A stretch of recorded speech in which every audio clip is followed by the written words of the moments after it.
Hello दोस्तों, स्वागत है आपका हमारे यूट्यूब चैनल रोशन सा स्टडी पॉइंट में। तो बच्चों, आज हम क्लास 11th का जो चैप्टर नंबर 4 है ज्योग्राफी का, जो वर्ल्ड ज्योग्राफी का बच्चों ये पार्ट होने वाला है।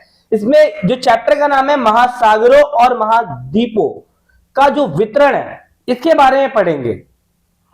तो ये चैप्टर बच्चों काफी ज्यादा डीप होने वाला है और जितनी चीजें मैं आपको क्लियर करूंगा शायद यूट्यूब पे आपको कोई भी क्लियर नहीं करेगा। ठीक है, तो जितना हो सके मैंने आपको इजी वे में इस चैप्टर को समझाने की कोशिश की है। तो चलिए आइए वीडियो को शुरू करते हैं बच्चों। तो बच्चों, जैसे कि हमारा पहला टॉपिक है कि आखिर देखो, पृथ्वी की उत्पत्ति के बाद क्या हुआ था बच्चों।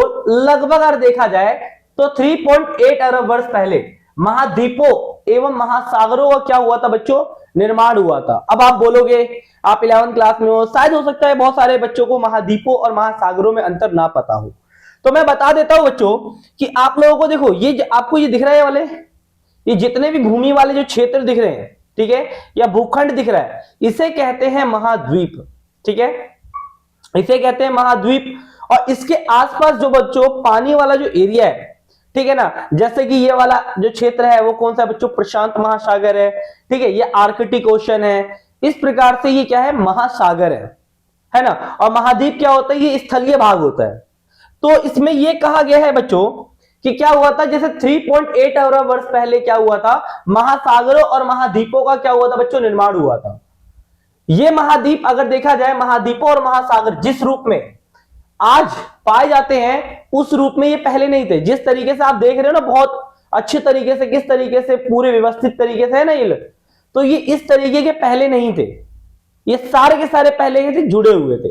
बात करते हैं, हुआ क्या था बच्चों कि कई वैज्ञानिकों ने समय समय पर क्या हुआ है, ये प्रमाणित, ये सिद्ध करने की कोशिश की है कि जो इनका जो निर्माण है महाद्वीपों का, आरंभिक दौर में सभी महाद्वीप क्या थे, इकट्ठे थे। मतलब बहुत सारे जो वैज्ञानिक है वो इस बात को सिद्ध करने की ओर लगे रहते हैं कि आप ये जितने भी महाद्वीप देख रहे हो ना, ये सारे के सारे महाद्वीप क्या थे, एक जगह स्थित थे। ठीक है, चलो देखते हैं आगे कि किस प्रकार से स्थित थे। जैसे कि एक व्यक्ति का नाम है बच्चों, जिसका नाम है अल्फ्रेड वेगनर, वैज्ञानिक ही है। इनका नाम है, जर्मन के विद्वान थे जिनका नाम था अल्फ्रेड वेगनर ने। इसी क्रम में क्या हुआ था, 1912 में क्या हुआ था बच्चों, महाद्वीपीय विस्थापन का सिद्धांत दिया था। अब भाई, विस्थापन का मतलब क्या होता है? विस्थापन का मतलब होता है एक जगह से दूसरी जगह की ओर जाना। ये क्या कहलाता है, विस्थापन कहलाता है। तो अल्फ्रेड वेगनर ने 1912 में यह प्रमाणित करने की कोशिश की कि भाई ये महाद्वीप है ना, वो अपने स्थान से खिसक चुके थे। ठीक है, और इसके साथ साथ वेगनर ने यह बताया कि कार्बनीफेरस एक काल होता है बच्चों, एक समय होता है जिसे हम कहते हैं कार्बनीफेरस। तो हुआ क्या था बच्चों, कार्बनीफेरस युग में ये सभी के सभी जो स्थल आप देख रहे हो ना, ये जितने भी स्थल आप देख रहे हो, ये स्थल देख रहे हो, जिस तरह अभी देख रहे हो आप ये स्थल, कार्बनीफेरस युग में ये सभी के सभी स्थल क्या थे, एक ही जगह थे। दिख रहा है आपको ये वाले चित्र में? तो ये सारे के सारे क्या थे, एक ही जगह स्थिर थे। इस विशाल स्थलीय भाग को क्या कहा जाता था, पेंजिया कहा जाता था। अल्फ्रेड वेगनर ने कहा कि जितने भी महाद्वीप है ये सभी प्राचीन काल यानी कार्बनीफेरस युग में क्या थे, एक ही जगह इकट्ठे थे। और इस भाग को क्या कहा जाता था बच्चों, पेंजिया कहा जाता था। ठीक है, जैसे आपको दिखाता हूं मैं। ठीक है, आपको ये वाला भाग दिख रहा होगा। ठीक है, तो ये जो जितना भी भाग दिख रहा है ना आपको, ये इस तरीके से महाद्वीप दिख रहे हो, सारे के सारे एक साथ जुड़े हुए हैं। तो इस सभी चीजों को क्या कहा जाता था, पेंजिया कहा जाता था। ये पूरा का पूरा जो क्षेत्र है बच्चों, ये पेंजिया कहा जाता था। और सारे के सारे महाद्वीप एक साथ जुड़े हुए थे। दूसरा अगर बात की जाए, वेगनर का यह विचार था कि पेंजिया का जो कुछ भाग है वो कहां चला गया बच्चों, भूमध्य रेखा की ओर खिसकने लग गया। अब बोलोगे भूमध्य रेखा किसे कहते हैं? तो बच्चों देखो, भूमध्य रेखा किसे कहते हैं, यहां से दिखेगा।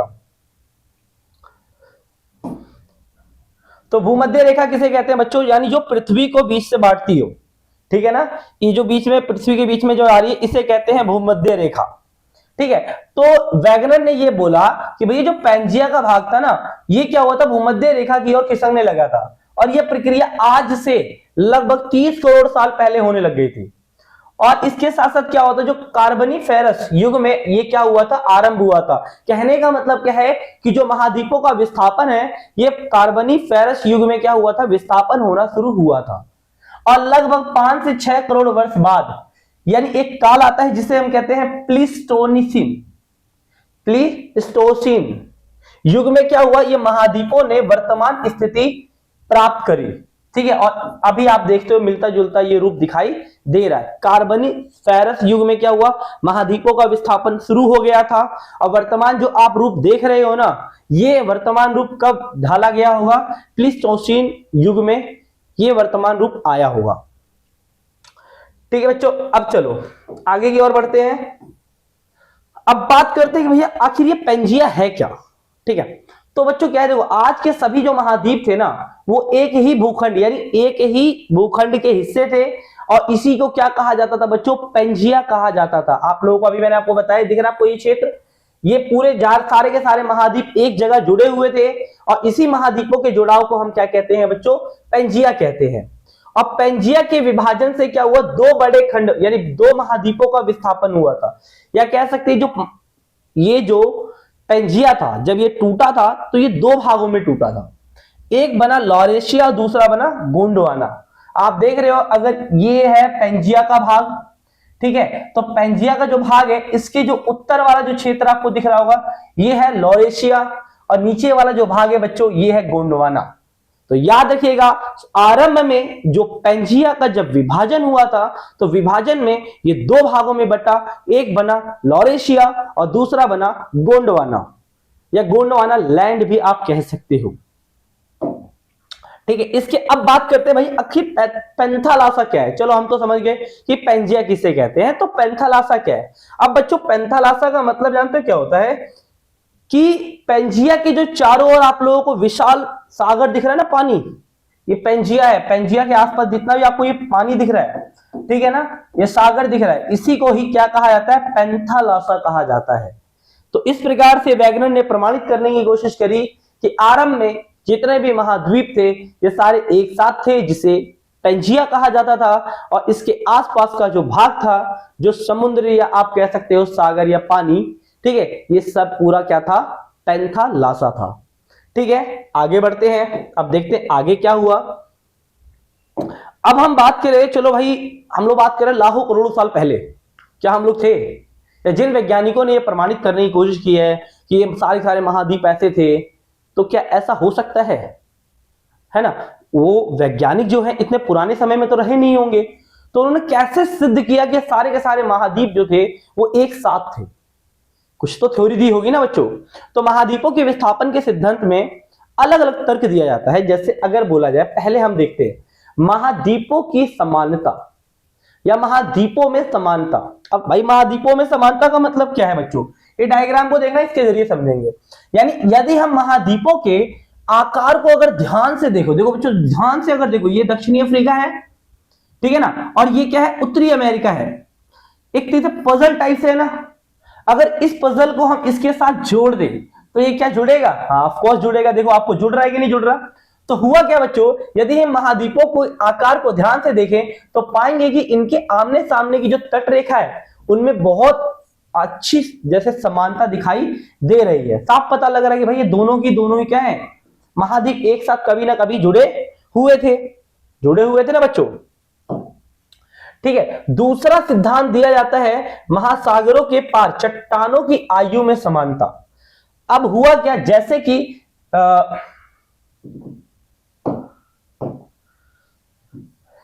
अगर देखा जाए बच्चों कि वर्तमान समय में जो दो महाद्वीपों के एक दूसरे के मतलब जो दो महाद्वीप है एक दूसरे से क्या दूर है और उनकी चट्टानों की आयु में क्या दिखाई दी है बच्चों, समानता देखी गई है। जैसे अगर आप लोग इसे देखिएगा तो मैंने अभी आपको यह समझाया,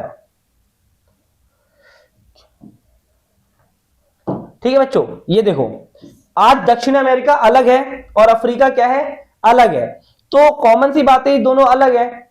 लेकिन हम कैसे ये सिद्ध करेंगे, यानी यहां की चट्टानें और यहां की चट्टानों में क्या होगी, कुछ ना कुछ समानता होगी। जो चट्टानें यहां पाई गई होंगी और वही चट्टानें क्या होगी, वो अफ्रीका में भी पाई गई होंगी। तो ये दोनों चीजें सिद्ध करती है कि दोनों ही महाद्वीप कभी ना कभी क्या थे, एक स्थान पे थे, है ना। जैसे क्या बोला गया बच्चों, समानता मिलती है। उदाहरण के तौर पर 200 करोड़ वर्ष प्राचीन शैल जो समूह है एक पट्टिका हमें ब्राजील तट पर मिलती है, ये देखो ये वाली जो है ना बच्चों ये तट, इसे ब्राजील तट कहते हैं। तो कुछ जो शैले होते हैं बच्चों जो 200 करोड़ साल पहले थे, पुराने थे, वो शैल हमें यहां भी पाए जाते हैं। और वही जो मतलब शैले जो है ना बच्चों, वही हमें कहा पश्चिमी तट पर भी पाए जाते हैं। पश्चिमी तट कहां है बच्चों? अफ्रीका का यहां है। यानी ब्राजील की तट पे भी उसी प्रकार की चट्टानें पाई गई हैं और अफ्रीका के तट यानी पश्चिमी तट पे भी उसी प्रकार की चट्टानें पाई गई हैं। और जब विद्वानों ने इन चट्टानों की आयु को पता लगाया तो पता चला ये दोनों ही चट्टानें जो है बच्चों वो 200 करोड़ साल पुरानी है। यानी ये सिद्ध होता है कि 200 करोड़ साल पहले ये दोनों ही महाद्वीप क्या थे? आपस में जुड़े हुए थे और एक ही भाग था। चलो नेक्स्ट बात करते हैं टॉपिक। नेक्स्ट टॉपिक है बच्चों कि तीसरा प्रमाण है बच्चों टीलाइट। अब बोलोगे टीलाइट है क्या बच्चों? टीलाइट क्या है बच्चों? ये हिमानी निक्षेपण से बनता है। निक्षेपण का मतलब होता है इकट्ठा होना, हिमानी का मतलब होता है बर्फ। यानी बर्फ के इकट्ठे होने से इस प्रकार के क्या होते हैं? अवसाद या मटेरियल बनते हैं, चट्टानें बनती है, वो इस प्रकार की होती है बच्चों। देख लो आप लोग, ये कहते इसे कहते हैं हिमानी निक्षेप। ये जो चट्टानें होती है, ऐसे निक्षेपों के जो प्रतिरूप है बच्चों वो हमें 6 स्थलों से मिली है। यानी 6 स्थल है उनसे ये मिली है, जो ये प्रमाणित करती है कि प्राचीन काल में ये 6 के 6 स्थल क्या थे? एक साथ थे। अब सोचो ये जो है ये पत्थर है, ठीक है, अलग अलग जगहों पर अलग पत्थर पाया जाता, लेकिन ये पत्थर हर एक महाद्वीप में क्यों पाया गया? तो इस और ये सिद्ध करता है कभी ना कभी ये महाद्वीप जो थे वो कहीं ना कहीं एक साथ इकट्ठे जरूर थे। ठीक है, चलो आगे ये बात करते हैं। नेक्स्ट बात करते हैं बच्चों प्लेशर निक्षेप। अब भाई प्लेशर निक्षेप का मतलब क्या होता है बच्चों? तो है क्या बच्चों? सोना युक्त जो सिराएं हैं, ठीक है ना, इस प्रकार ये होता है बच्चों प्लेशर निक्षेप। आपको चित्र में दिख रहा होगा, ठीक है। तो हुआ क्या बच्चों? सोना युक्त सिराएं हमें कहां पाई गई? हमें ब्राजील में भी पाई जाती हैं, ठीक है ना। और इसी प्रकार की सोना युक्त जो सिराएं हैं वो हमें घाना में भी पाई जाती है। घाना आपको पता है अफ्रीका का ही एक क्षेत्र है। तो ये दोनों ही क्या है? क्या हो? यानी सोना युक्त सिराएं यहां भी पाई गई और सोना युक्त सिराएं यहां भी पाई गई, जो क्या दर्शा रही है कि दोनों ही महाद्वीप कभी ना कभी एक साथ थे। दक्षिणी अमेरिका और अफ्रीका कभी ना कभी एक जगह स्थित जरूर होंगे। तो देखो इतने सारे हमने प्रमाण देख लिए, तो साफ हमें पता चल रहा है कि सारे के सारे महाद्वीप एक ना एक स्थान पर जरूर जुड़े होंगे। ठीक है, चलो एक और प्रमाण ले लेते हैं। नेक्स्ट प्रमाण क्या है बच्चों? जीवाश्म का वितरण। ठीक है, अब भाई जीवाश्म का वितरण का मतलब क्या है? यानी कुछ महाद्वीपों पर ऐसे जीव जंतु पाए गए हैं या अवशेष पाए गए, उनके फॉसिल्स पाए गए हैं जो वर्तमान में उस स्थान पर नहीं है। ठीक है ना, ऐसे जीव जंतु जो अभी वर्तमान में नहीं है लेकिन पहले होंगे। ये जो जीव जंतु है पहले होंगे, तो ये क्या दर्शाते हैं? यानी पहले प्राचीन काल में ये सारे के सारे स्थल भाग जो थे वो एक ही हिस्सा था जिसे पेंजिया कहा जाता था।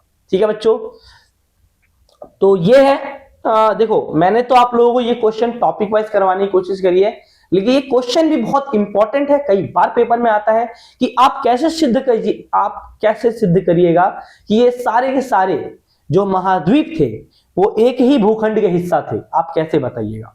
तो आप सारे ये तर्क दे सकते हैं। नेक्स्ट बात करते हैं भैया, आ जाओ वैगनर पे। अब बोला वैगनर ने महाद्वीपों और विस्थापन के लिए किन बलों का उत्तरदायी किया? चलो जो वैगनर थे, ठीक है ना, अल्फ्रेड वैगनर, इन्होंने 1912 में ये तो कह दिया भैया महाद्वीप क्या हो गए थे? एक स्थान से दूसरे स्थान में खिसक गए। इनका क्या हो गया? विस्थापन हो गया। अब विस्थापित होने के बाद क्या हुआ कि वर्तमान रूप धारण किया। तो अब भाई रीजन बता दो कि आखिर ये महाद्वीप है जो है ये आखिर टूटे कैसे, है ना? कोई प्रमाण तो होना चाहिए ना इसके लिए। तो अल्फ्रेड वैगनर जो थे इन्होंने 2 सिद्धांत दिए थे बच्चों।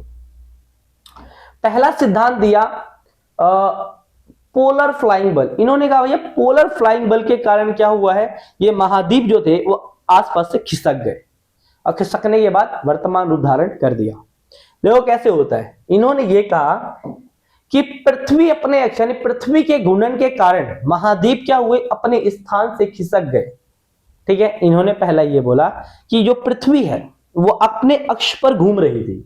ठीक है, ये थोड़ी बात तो सही लगती है कि अगर हम कोई भी चीज है जो सर्कल में है, अगर उसके ऊपर कोई चीज रख दी जाए, अगर वो रोटेट होने लग जाए तो ऊपर का हिस्सा क्या होगा? कहीं ना कहीं स्थान बदलेगा। ठीक है, तो पृथ्वी के ये इन्होंने ये प्रमाण दिया कि पृथ्वी के घूर्णन के कारण क्या थे, ये सारे के सारे महाद्वीप थे, ये अपने स्थान से खिसक गए और आज का रूप धारण किया है। चलो हमने ये बात मान ली इनकी। दूसरा है बच्चों ज्वारीय बल। अब ज्वारीय बल क्या कहता है, इन्होंने ये कहा कि भैया सूर्य है और ये पृथ्वी है, तो हुआ क्या, सूर्य और पृथ्वी के आकर्षण के कारण क्या हुआ, पृथ्वी पर बहुत बड़ा क्या आया, ज्वार भाटा आया। ठीक है बच्चों, दे रखा है ज्वारीय बल, यानी सूर्य और चंद्रमा के आकर्षण के कारण क्या हुआ, इस आकर्षण के बल के कारण महाद्वीप खंडों का विस्थापन हो गया। एक बहुत बड़ा क्या आया बच्चों, ज्वार भाटा आया, और इन ज्वार भाटा ने क्या कर दिया, इन सभी महाद्वीपों का विस्थापित कर दिया, इनको अलग कर दिया। ये दो सिद्धांत दिया जाता है अल्फ्रेड वेगनर के द्वारा, ठीक है ना, पोलर फ्लाइंग बल और ज्वारीय बल, इन दो कारण थे जिसके कारण इन महाद्वीपों का क्या हुआ था बच्चों, विस्थापन हुआ था। चलिए आगे बात करते हैं। अब बात करते हैं आखिर प्लेट विवर्तन के सिद्धांत क्या है। ठीक है, तो 20वीं शताब्दी में क्या हुआ था, महाद्वीप विस्थापन के सिद्धांत को स्वीकार करने में सबसे बड़ी जो चुनौती आ रही थी ना बच्चों, वो विद्वानों की ये नहीं समझ में आ रहा था कि जो सियाल के बने ये महाद्वीप, जो हमारे जो महाद्वीप है ना बच्चों, जो भूखंड है, किससे बना है, सियाल से बना है। सियाल एक चट्टान होती है, इस प्रकार का चट्टान होता है बच्चों सियाल। तो इन्होंने ये कहा, मतलब वैज्ञानिकों को समझ में ही नहीं आ रहा था कि जो सियाल के बने जो महाद्वीप है, ये ये कैसे विस्थापित हो सकते हैं भाई, समुद्र के ऊपर कैसे तैर रहे हैं।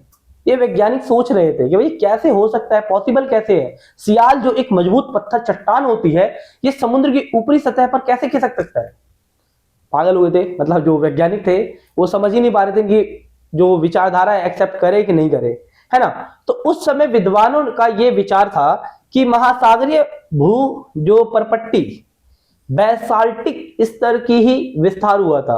आर्थर होम्स ने 1928 में ये बताया कि भूगर्भ में क्या हुआ था बच्चों, तापमान के अंतर होने के कारण क्या हुआ, संवहनीय धाराएं चली।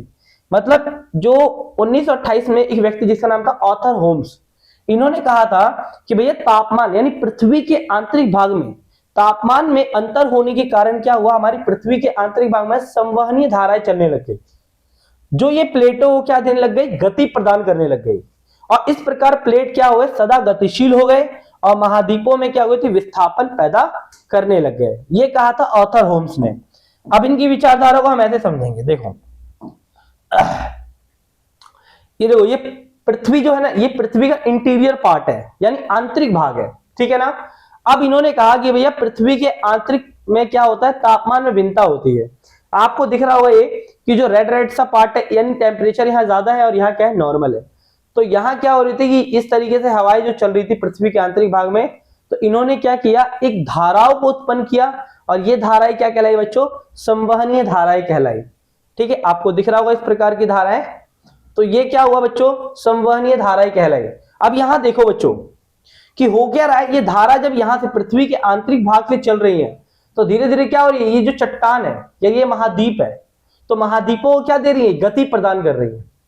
ठीक है, जब ये अंदर से चल रही है तो धीरे धीरे क्या कर रही है, ये महाद्वीपों, देखो एक इस तरफ, एक महाद्वीप को इस तरफ खींच रहा है और दूसरा क्या हो रहा है बच्चों, इस तरफ खींच रहा है, यानी अपोजिट डायरेक्शन में क्या कर रहे हैं, ये महाद्वीपों को खींच रहे हैं।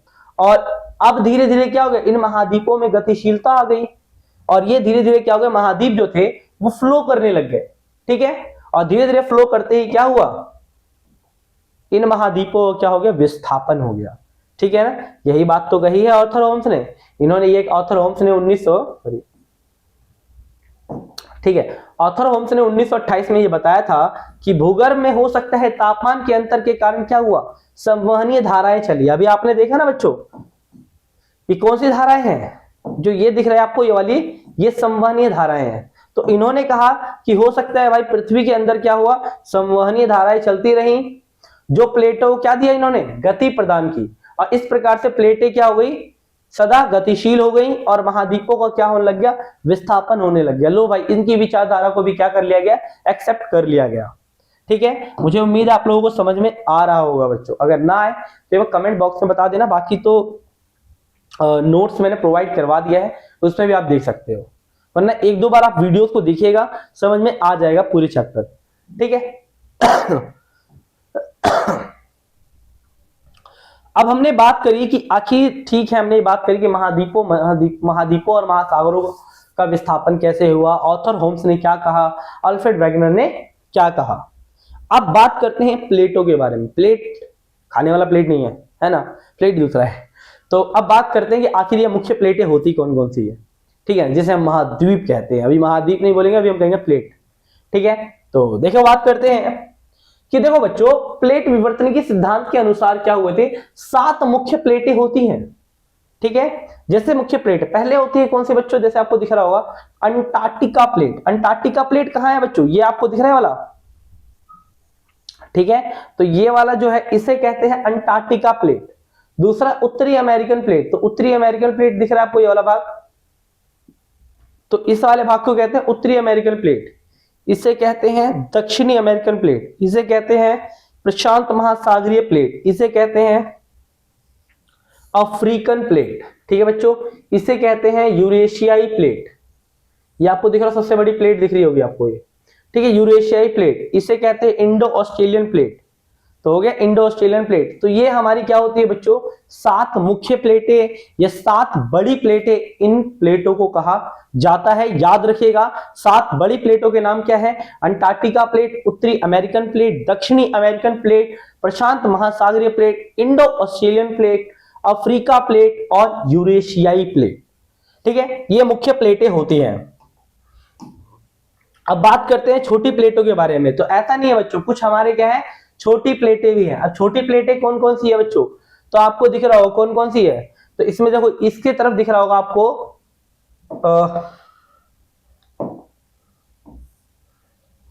देखो बच्चों, यानी उत्तरी अमेरिका और दक्षिणी अमेरिका के बीच में आपको दिख रहा होगा इस तरफ कौन सा बच्चों, कोकस प्लेट है, ठीक है, ये छोटी प्लेट है। और इसी के देखो हमारे इस तरफ में क्या है, पश्चिम है, तो पश्चिम की तरफ क्या है, कोकस प्लेट है, और पूरब की तरह क्या है, कैरिबियन प्लेट, आपको दिख रहा होगा ये रहा, इसे कहते हैं कैरिबियन प्लेट। और इधर यानी दक्षिणी अमेरिका के सीधा क्या है बच्चों, राइट हैंड में आपको दिख रहा होगा, इसे कहते हैं नजका प्लेट, दिख रहा होगा, इसे कहते हैं नजका प्लेट।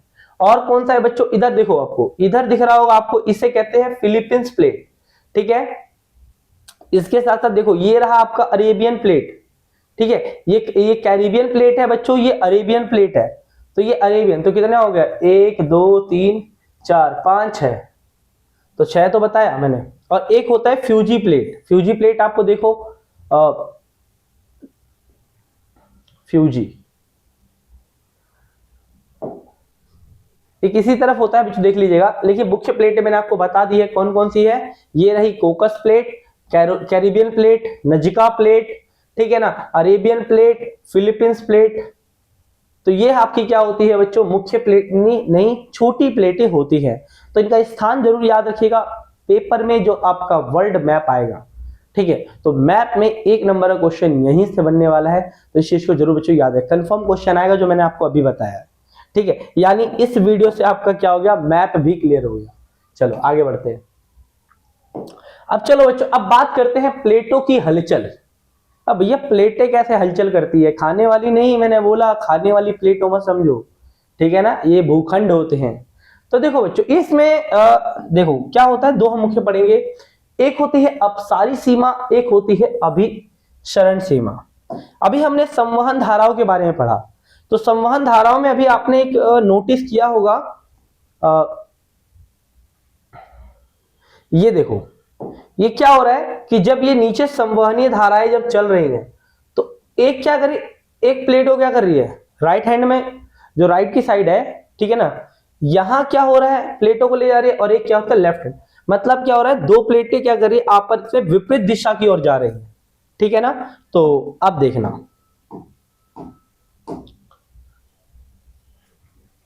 अब होता क्या है, ठीक है बच्चों, जैसे इसमें क्या होता है, 2 प्लेटें क्या होती है, विपरीत दिशा की अलग हट जाती हैं। ये सपोज करो ये 2 प्लेटें हैं, तो ये क्या होती हैं, विपरीत दिशा में,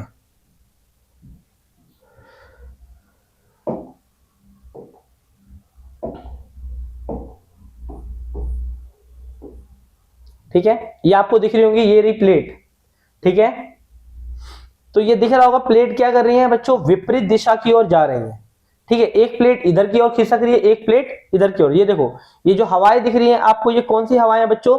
संवहनीय धाराएं हैं, इसे कहते हैं संवहनीय धाराएं। तो एक प्लेट इस तरफ खिसक रही है, एक प्लेट इस तरफ खिसक रही है, यानी इसमें दो प्लेटें अपने विपरीत दिशा की ओर चलती हैं। इसमें नई परपट्टी का निर्माण होता है, दिख रहा है आपको, ये एक नई परपट्टी का निर्माण होता है। और इसी बीच वाले क्षेत्र को क्या कहते हैं? प्रसारी स्थान कहते हैं बच्चों। ये आपको दिख रहा होगा, इस वाले भाग को कहते हैं प्रसारी स्थान, ठीक है। और इसका उदाहरण सबसे अच्छा है मध्य अटलांटिक कटक, इसका सबसे बेहतर उदाहरण माना जाता है। चलो दूसरे ये हमारे यहाँ पढ़ लेते हैं। दूसरा है बच्चों अभिसरण सीमा। अब इसमें देखो बच्चों, मैंने प्लेट ले लिया, आपको दिख रहा होगा, इसमें दो प्लेटें क्या होते हैं? एक दूसरे के समीप आती है। एक प्लेट इस तरफ आ रही है तो दूसरी प्लेट क्या हो रही है बच्चों? इस तरफ आ रही है। तो जो दो प्लेटें क्या होती है? अपनी पास की ओर आती हैं, तो कॉमन सी बात है, एक प्लेट दूसरी प्लेट के नीचे क्या हो जाएगी? धंस जाएगी। यानी प्लेट इस तरीके से आएगी तो एक को नीचे कर लेगी और दूसरा ऊपर की ओर। तो क्या होगा, जब एक प्लेट क्या होता है?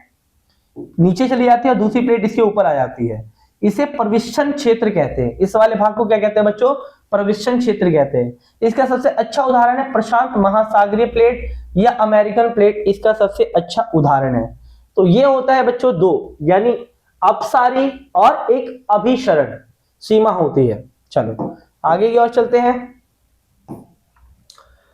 अब बात करते हैं बच्चों, आखिर रिंग ऑफ फायर किसे कहते हैं? देखो ये दिख रहा होगा आपको, रिंग ऑफ फायर, ठीक है। अब रिंग ऑफ फायर है क्या?